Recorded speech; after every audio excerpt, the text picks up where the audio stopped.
Hi there, welcome to the Gardens and Graveyards channel. My name is Charisma and today we're meeting in the studio. If you can hear somewhat of a waterfall happening, it's because right outside my door, I don't know, the gutter is always clogged right there, probably from the pine trees. We clean it out all the time. I think our solution to that is going to be putting a rain chain there with a catchment system, because ever since we built our deck and that gutter gets clogged, it just hits the deck and makes really loud splashing noises. So if you're hearing that, that's what's going on, right? Just 8 feet away from me. But today is Monday and I wanted to talk about moon gardening. It's been a minute since we talked about the moon garden. Normally we meet out in the moon garden, the actual physical moon garden on my property. I have a pencil in my hands already. The actual physical moon garden on my property that I plant white flowers or variegated plants in so that it really shines underneath a full moon. It's pouring down rain today and the moon garden has been put to sleep for the season. We won't probably go out there again until late spring. I think the last time we were out there was late fall. So it is the first Monday in December and I normally focus on the moon gardens on Monday. So while we won't be really focused on moon gardening so much in December and maybe not even in January, I did want to touch in and say thank you all for following along with me as I learned how to garden by the moon this year. I've learned some things and I feel like I can definitely deepen into gardening by the moon on a deeper level, on a more like just a different level of it.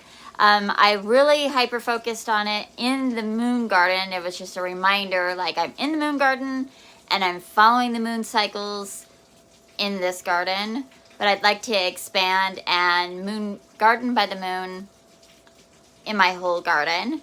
And I follow the Farmer's Almanac planting guides for the moon garden.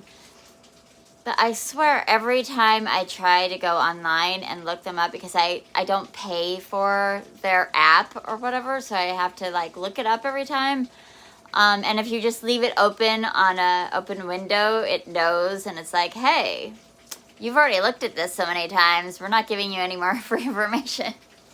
You should sign up for our thing. I just haven't found it worthwhile to sign up for the thing, especially since I'm not growing like vegetables or doing crops and I don't have livestock. So a lot of farmers will follow the guidance of the moon for their entire homestead. And if I was doing it on a much bigger scale, I might consider paying for an application to help me be guided. But at this point in time, I'm just kind of wanting to intuitively know when a good time is to garden, different aspects of the garden. So if you're not familiar with moon gardening or gardening by the moon, it's been practiced for thousands of years. Gardeners and cultivators have been using the moon as a guide to successfully grow plants and successfully do a lot of things. You know, there's like a good time to cut your hair and a proper time to, I don't know all the things, shear your sheep and everything. It's probably the same time as cutting your hair. I don't know. So for me, I love the idea of just kind of getting in sync with the moon in general. And I live very close to the Oregon coast. I live on the Oregon coast. I live very close to the Pacific shoreline.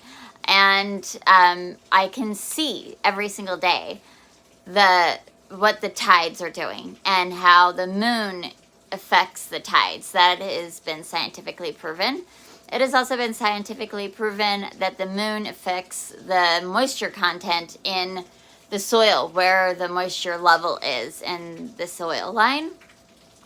So the idea is during certain moon phases, the soil line, or the moisture in the soil is closer to the roots and further from the roots, depending on the moon phase. And those both phases are good for the plants, because in some cases, if you draw the water away from the surface of the soil, the roots have to grow stronger and longer and into the soil to find the water. And other times when it's a new baby plant and maybe it's, you know, we don't want it to go into shock, or it's got little tiny roots, we want that moisture to be close to the surface so that the plant has immediate access to water. So when you're looking at the moon phases and what you're planting during certain moon phases, you want to see where the moon is affecting that moisture content in your soil, which will in turn affect how well your plants grow, and whether you're planting a root crop or a tree or, you know, perennial or flower or something like that. So I've been following it kind of loosely, and I'm enjoying the process, and I did see a definite success in my moon garden as far as things that I planted according to the moon and things that I just went willy-nilly and did my own thing. The plants that I planted according to the moon did actually do a lot better than the plants that got planted at the wrong time. So this year, because I want to do it on a bigger, broader spectrum, and I want to easily just like look at something really quick and look at the calendar that I'm standing, you know, I have a big, I'll just turn this around. I have a big calendar section over there. It's got a yearly calendar, a monthly calendar, and a weekly calendar. And so I have 3 separate calendars to give me a really big overview of what's coming up, what I need to focus on. It really helps me with content creation for YouTube. It helps me maintain, you know, a social life and a my work-life balance is important to me. And so I always want to know like what's going on, what's on the docket for the company that I'm working for, and when can I take some rest time. And I don't want that to, you know, be in conflict with each other. I want to be mindful of the people that I'm working for, and be mindful of my own personal joy and rest time. So I have a whole calendar system up there, and I want to be able to just look at something really quickly and see, like, you know, I want to plant these things coming up in the content, in my YouTube content pretty soon. When is a good time for me to do that? And so I found a calendar online. I've looked at a few different ones. I didn't want to have to open up my phone or look at an app. I wanted something physical, but I didn't really want it to be yet another calendar with another square to fill. And I didn't want to have to go through and like write it all down, which is what I've been doing this year. Is I go to the Farmer's Almanac app or website and I look up the dates, and then I put it into my daily calendar for the month or for 3 weeks. I think I had free access for like 3 weeks. And then I put it, so I have, I've talked about this calendar before. So I guess technically this is my 4th calendar because this is my dream book planner, and I absolutely love this planner. It is, a dream book planner from the Dragontree Apothecary. I will link it down below. I do have an affiliate link for that. The 2024 planner is even more streamlined, and just she's got all kinds of really great extra touches in it that I really enjoy. It's always improving, which is a really great thing. So we've already started looking at the dream book for 2024. This is my dream book from this year, and what I would do is I would just go across the top. I put a moon sticker. That's my personal addition to this book, so I get little moon stickers, and I put the appropriate moon phase on the dates. This is a weekly spread. And then I would go through and I would write down what the Farmer's Almanac says that is the best day for that day. So whether it's weeding or taking care of pests or pruning or planting flowers or planting root crops, or don't plant anything, the seeds are going to rot, or something like that. So I would put the appropriate task and the appropriate date. Well, that's time consuming, and I was kind of relying on the website just to tell me what to do. So I'm hoping that as I get deeper into gardening by the moon in my entire garden and following the moon phases in my spiritual path, I will be more intuitive in just knowing what is the appropriate task during a moon phase. Until that happens, I found this really fun Perpetual calendar that just has the days of the week. So it starts with the 1st, and it goes all the way through to the 31st. And then, so it would sit like this, I suppose, with the 1st on top. And then you can move this inner circle, the circle on the inside. Do it. So you could turn this around like this. So all I'm going to have to do is know when the new moon is for the month. And I put the new moon on the appropriate day. So I find the new moon, which is the filled in dark circle moon. And I know that the December new moon is on the 12th. So I'm going to move this over and put the dark circle on the 12th. And now all the appropriate dates are in their appropriate space. And then next month, at the beginning of the month, I will make a note of when the new moon is and move the new moon inner circle into the appropriate space. So here we are. It'll be on the 12th. So knowing that, it's in roughly 2 weeks, right? So it's the 4th, and that means we're in the pruning phase or the harvest phase. It's in the last quarter of the moon. This is a low vitality time, so we don't want to plant anything at this time. But pruning is a good thing to do at this time if that's available in your area. All of this is circumstantial to where you live. I mean, if you were somewhere where it's, snowing, you could maybe prune some things, but you'll have to look into the proper things to prune. Because I do know that fruit trees get pruned like in January, even when there's snow on the ground. I don't grow fruit trees, and I don't get snow on the ground. So that's not something that I have really learned anything about. So do your own due diligence. The other thing is, yeah, I could do pruning, but it's pouring down rain, and it's going to be pouring down rain for days, so I'm not going to do any pruning. If I was like a commercial grower, I might be putting on my rain gear and going out there to prune today, but no thank you. All right, so then that is the case through the rest of this week to the 7th. And then on the 8th and 9th, it says feed the soil. So we're kind of in an in-between stage, and we can just focus on weeding and probably killing pests or anything like that would be fine as well. And then leading up to the new moon, 2 days before the new moon, and then 2 days after the new moon, all of those days are great vitality days. So it's a really fertile time, and it's a great time to go ahead and plant your plants and feed them and feed your soil.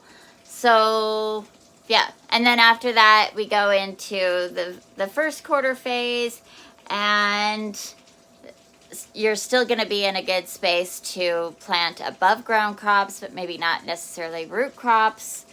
And then as you get past the 19th, 20th, you're going to start getting into